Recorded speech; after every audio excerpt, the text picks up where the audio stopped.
deep within the vast expanse of the Indian desert, where the sun scorches the earth and mirages dance on the horizon, stands a forgotten relic of time. It is a mansion, now a ruin, its grandeur stripped away by a century of neglect and sandstorms. The local villagers speak of it only in hushed, fearful tones. They tell tales of a curse, a warning passed down through generations. Whoever dares to open the final door of that forsaken place will have their soul ensnared, trapped within its walls for all eternity. But such stories of curses and trapped souls don't deter everyone. Some are drawn to the shadows, their curiosity outweighing their fear. One such soul was Aditya, a young man with an insatiable appetite for the unknown.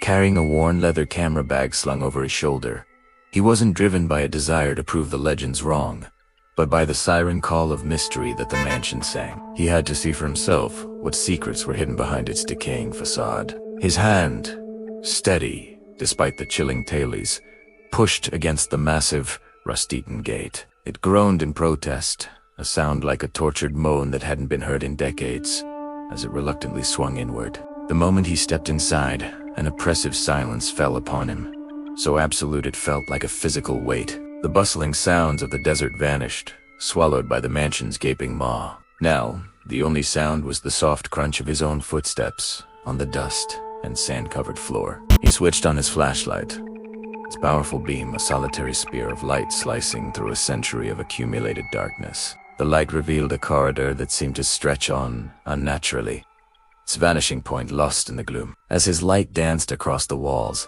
shadows writhed and twisted in the corners of his vision, moving where no shadows should exist. Then, he heard it. A faint whisper like a breath of wind carrying a secret echoed from the far end of the hallway. It was indistinct, yet undeniably there. He froze, his heart beginning to hammer against his ribs like a frantic drum. The air grew cold, a sudden, unnatural chill that had nothing to do with the desert night. Before he could process the sound, a door at the very end of the long hall began to creak open, seemingly of its own accord. A silent, terrifying invitation. He hesitated for only a moment before his curiosity propelled him forward, his light leading the way. He stepped into the room, his flashlight beam sweeping across a scene of utter devastation. Furniture lay shattered, their splintered legs reaching up like skeletal hands. Broken mirrors were scattered across the floor, their fragments reflecting distorted slivers of his light. But what truly captured his attention was a painting on the wall. It was large, singed at the edges, depicting a small girl with unnervingly large eyes. As he stared, mesmerized and unsettled, he could have sworn he saw her eyes slowly, impossibly, turn to look directly at him. The whispers started again, this time closer, more numerous. They swirled around him, a cacophony of hushed voices that grew in volume until they became an unbearable torrent of sound, pressing in on him from all sides. Aditya clamped his hands over his ears, a futile attempt to block out the maddening noise, but it was no use. The whispers seemed to originate from inside his own head. His panicked gaze fell upon a stack of dust-covered pages on the Flora diary. He instinctively reached down and picked one up. The ink was faded, the handwriting elegant but frantic. It read, "Do not open the last door." As his eyes scanned the words, the page in his hand suddenly, inexplicably, burst into flames. He yelped, dropping the burning paper as it turned to black ash before it even hit the ground. A wave of pure terror washed over him. Espunarund intending to flee, but the corridor he had just walked down now seemed to stretch into infinity, a dark, endless tunnel. His flashlight began to flicker erratically, casting the hallway into a strobing nightmare. In the brief flashes of light, he saw them. Quick, shadowy figures, dotting just at the edge of the beam. They were formless, fleeting, but undeniably there. A cold, childish giggle echoed from the darkness ahead, a sound so out of place it made his blood run cold. The giggle twisted, morphing into a blood-curdling scream that seemed to tear through the very fabric of the mansion. Suddenly, with a series of deafening bangs, all the doors along the corridor slammed shut, one after another, trapping him. All except for one. At the very end of the hall, the last door stood ajar, bathed in an eerie, pulsating glow. Just then, a clap of thunder roared outside, shaking the foundation of the old house. A storm had risen from the calm desert. Every instinct screamed at him to stay away, but he was trapped.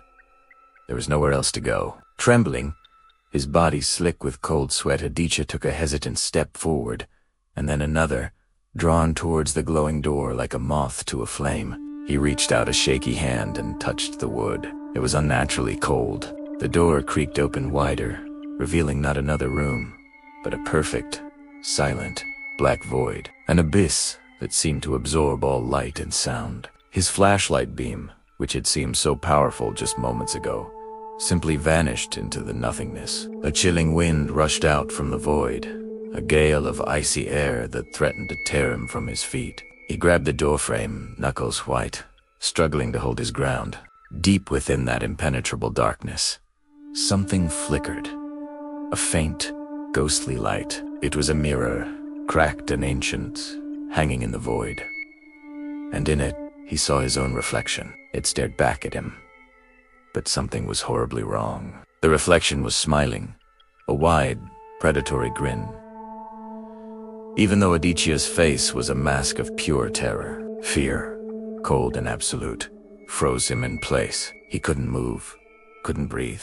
Then, his reflection raised its hand and pressed it against the surface of the mirror. But instead of meeting solid glass, the surface rippled like disturbed water. The reflection's hand began to push through. Aditya stumbled backward, gasping for air as his horrifying doppelganger started to climb out of the mirror, its body contorting as it emerged from the glass, its eyes glowing with an unholy light. My friends, imagine yourself in Aditya's place, facing this impossible horror. What would you do? Would you turn and run, even with nowhere to go?